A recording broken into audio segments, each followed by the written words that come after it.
मुझे गुस्सा क्यों आता है, इस एपिसोड में आप सभी का आता है दिल से फिर से एक बार स्वागत है। हमारे साथ डॉक्टर जमीला बैठे हुए हैं। काफ़ी अच्छी बातें हम आज के इस एपिसोड में शेयर कर रहे हैं, जैसे खून की कमी, उसके बाद हमने बिलो पॉवर्टी, अभाव की ज़िंदगी जो गुजरते हैं उनके जीवन के बारे में थोड़ा सा प्रकाश डॉक्टर जमीला जी ने हमें बताया।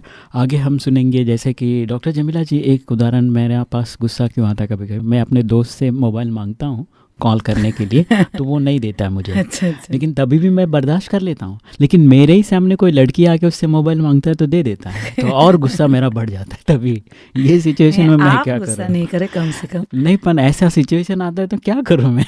नहीं। देखो, ये तो देखो सबका अपना अपना है, किसी का पार्ट है। हाँ। और किसी का किससे देखो वो उनका लड़कियों का सम्मान करते हैं तो आपको खुश होना चाहिए। अच्छा।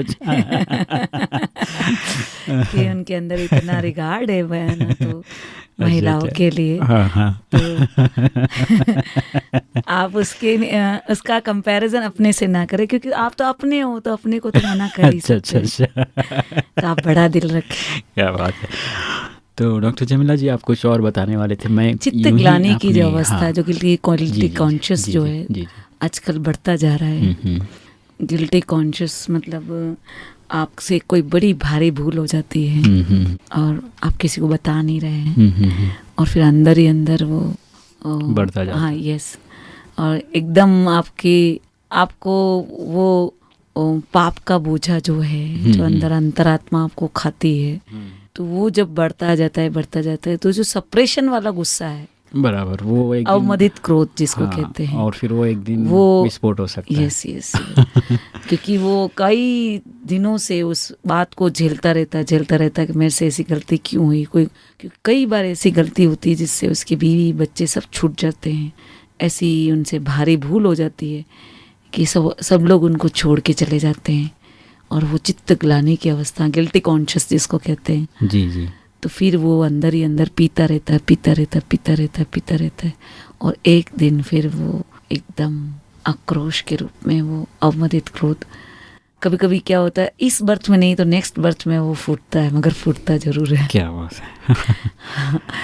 इनर जो कहते हैं ना, मैंने कहा ना, अब सबकॉन्शियस माइंड अंदर 90% छुपा हुआ है और ऊपर 10% दिखाई दे रहा है।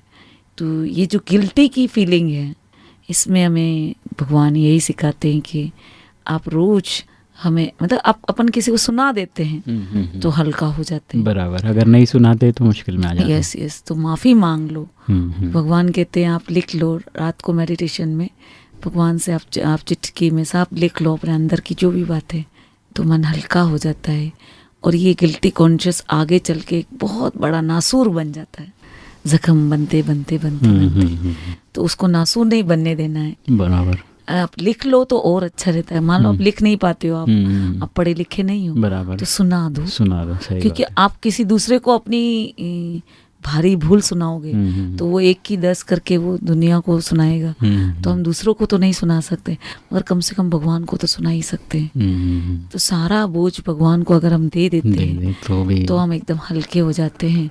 और भगवान एक ऐसा पावरफुल सर्जन है जो हमारी जन्म की जो विष है वो पी लेता है और किसी की ताकत नहीं जो आपकी नेगेटिविटी को पी सके।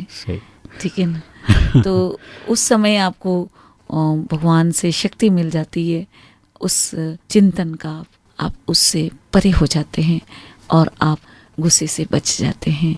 और आगे चल के ये गुस्सा बढ़े नासुर ना बने। तो हमें मेडिटेशन से पहले और रात को कम से कम सोने से पहले अगर ये एक्सरसाइज करते हैं कि अपना सब कुछ भगवान को सुना के फिर हल्के होके सोते हैं तो नींद भी गहरी आती है और हमारा मन भी साफ और स्वच्छ हो जाता है। डॉक्टर जमीला जी, यहाँ पर आपने बहुत ही अच्छी बात और गहरी बात हमारे श्रोताओं के लिए बताया और हमारे श्रोतागण समझ ही गए होंगे कि हमें गुस्सा किन किन कारणों से आता है। और अभी हमने बात की थी चित्त ग्लानि से भी हमारा जीवन जो है नीचे ही गिरते जाता है। इसलिए चित्त ग्लानि से उबरने के लिए किसी से कह दो, बातचीत करो या लिख डालो, ये एक अच्छा तरीका है। या तो फिर सब कुछ रात को सोने से पहले भगवान को सुना दो तो भगवान आपका सब कुछ बदल देगा। भगवान शक्ति भरता है। हाँ, भगवान उसकी शक्ति जगह- बढ़ता है। हाँ। तो चलिए इसी के साथ आगे बढ़ते हैं, सुनते एक बहुत ही प्यारा सा गीत प्रभु प्रेम से सराबोर आपके लिए। आप सुन रहे हैं मुझे गुस्सा क्यों आता है। इस एपिसोड को सुनते रहो मुस्कुरा